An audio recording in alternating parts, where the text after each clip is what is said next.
എന്താണ് താങ്കൾ ഈ വിധി കേൾക്കുമ്പോൾ മനസ്സിലാക്കുന്നത്? പൾസർ പുറത്തേക്ക് വരുമ്പോൾ ശ്രീ സജി നന്ദിയാട്ട്, താങ്കൾക്ക് എന്തെങ്കിലും ആശങ്കയുണ്ടോ? അല്ല, ഈ പൾസർ പുറത്തേക്ക് വരുമ്പോൾ 1 കോടി രൂപ മുടക്കിയെന്നാണല്ലോ ഇപ്പൊ ബൈജു കൊട്ടാരക്കര പറയുന്നത്. ആ 1 കോടി രൂപ മുടക്കിയത് ആരാണെന്ന് ഇവിടുത്തെ പോലീസ് അന്വേഷണ ഉദ്യോഗസ്ഥർ കണ്ടുപിടിക്കാവുന്നതുള്ളല്ലോ. അതുകൊണ്ട് കണ്ടുപിടിക്കാത്ത അപ്പൊ അതിനകത്ത് വേറെ എന്തൊക്കെയോ ദുരൂഹത ഇക്കാര്യത്തിലുണ്ട്. പൾസറിക്ക് ഇപ്പൊ പറഞ്ഞു ഈ വിചാരണ ചേർന്നിരിക്കുന്ന സമയമാണ് അല്ലേ? ക്രോസ് മറ്റേ ഉള്ളു ചെയ്യാനായിട്ട്. അവസാന സാക്ഷിയെ വിസ്തരിച്ചു അന്വേഷണ ഉദ്യോഗസ്ഥനെ. കഴിഞ്ഞ പ്രാവശ്യം അവസാന സാക്ഷിയായ അന്വേഷണ ഉദ്യോഗസ്ഥരെ വിസ്തരിക്കുന്നതിന് തൊട്ട് മുമ്പാണ് ബാലേന്ദ്രകുമാർ എൻട്രി ചെയ്തത്. അപ്പൊ ഈ തിരക്കഥകളൊക്കെ ആരാണ് രചിക്കുന്നത്? ഇവിടെ അതിനെ പട്ടികയൊക്കെ നീങ്ങിയാണ്. ഇവിടെ സുധി എന്ന് പറഞ്ഞ ആള് ജാമ്യം ലഭിച്ച് വെളിയിൽ ഇറങ്ങുമ്പോൾ ദിലീപിനാണ് ദോഷം ഉണ്ടാകാൻ പോണത്. സുധി ഏതെങ്കിലും കാര്യത്തിൽ ഒരു വെളിപ്പെടുത്തൽ അടുത്ത നടത്തിയാൽ വീണ്ടും അന്വേഷണം നീണ്ടുപോകാം. ഇത് വീണ്ടും കുരുക്കിലേക്കേ പോകത്തുള്ളൂ. പിന്നെ അന്വേഷണം ഈ പറഞ്ഞ വിചാരണ നീണ്ടുപോകാൻ കാരണം എന്താണ്? പബ്ലിക് പ്രോസിക്യൂട്ടർ രാജിവെച്ചില്ലായിരുന്നു. അത് ഗവൺമെന്റിന്റെ ഭാഗമല്ലേ? അപ്പൊ പബ്ലിക് പ്രോസിക്യൂട്ടർ രാജിവെച്ച് പോയത് എന്തുകൊണ്ടാണ്? അപ്പൊ ഇതേക്കുറിച്ചൊന്നും ഇവരെന്താ പറയാത്തത്? ഇപ്പൊ 1 കോടി രൂപ മുടക്കി, ദിലീപ് മുടക്കിയിട്ടുണ്ടെങ്കിൽ ഇവരെന്നാ പിടിച്ചേനെ?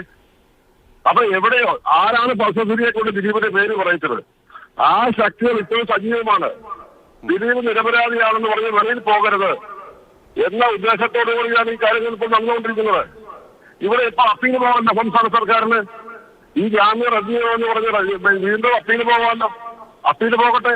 അപ്പീൽ പോകുന്നില്ലെങ്കിൽ എന്തൊക്കെ ദുരൂഹതയുണ്ട്. ഇപ്പൊ സംസ്ഥാന സർക്കാർ ഈ കേസ് വലിച്ചു നീട്ടണമെന്ന യുക്തിയോട് ഈ 8ാം പ്രതി പെരുമാറിയില്ല. അദ്ദേഹത്തിന്റെ അഭിഭാഷകൻ കോടതിയിൽ ഇടപെടൽ നടത്തിയിട്ടില്ലേ? അതാണ് ഈ സമാനതകളില്ലാത്ത രീതിയിൽ ഈ കേസ് ഇങ്ങനെ മാറുന്നു എന്ന ഉത്കണ്ഠ സുപ്രീം കോടതിക്ക് രേഖപ്പെടുത്തുക പോലും ചോദിക്കേണ്ടി വരുന്നത്.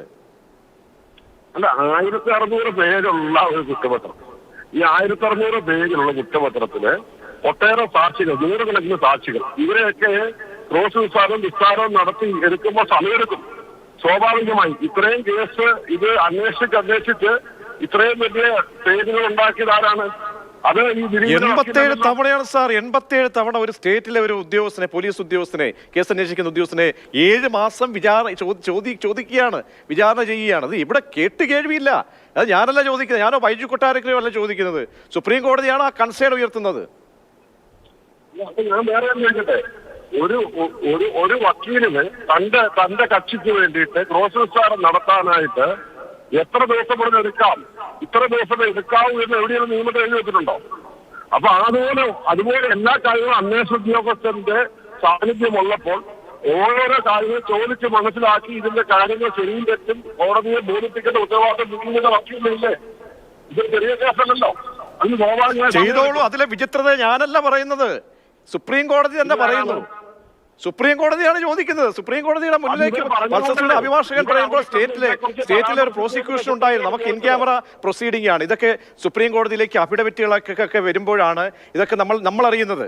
അപ്പോൾ നമുക്കൊരു പരിമിതിയുണ്ട്. ഇത് ഇൻ ക്യാമറ പ്രോസസ് ആയതുകൊണ്ട് നമുക്ക് പരിമിതികളുണ്ട്. പക്ഷേ ഇതൊക്കെ ഇങ്ങനെയാണ് സംഭവിച്ച് ഈ കേസിനെ വഴിതെറ്റിച്ച് വിടാൻ, അട്ടിമറിക്കാൻ, കേട്ടതൊക്കെ പിടിവള്ളിയായിട്ട് മാറ്റി എപ്പോഴും കോടതിയിലേക്ക് സമീപിച്ചതൊക്കെ ആരാണ്? അപ്പോൾ അതിന്റെ ലക്ഷ്യം എന്തായിരുന്നു? അപ്പോൾ പച്ചവെള്ളം ചവച്ച് കുടിക്കുന്ന ആളാണ് 8ാം പ്രതി എന്ന് അങ്ങ് അടമന്റെ സ്റ്റാൻഡ് എടുക്കല്ലേ? ഇവര് തന്നെയല്ലേ പറഞ്ഞത്? സുപ്രീം കോടതി സ്വാഭാവികമായി ചോദിച്ച കാര്യമല്ലല്ലോ. ഇവര് സുപ്രീം കോടതിയുടെ ശ്രദ്ധയെ പറഞ്ഞപ്പോ സുപ്രീം കോടതി ചോദിച്ചതല്ലേ? അതെ.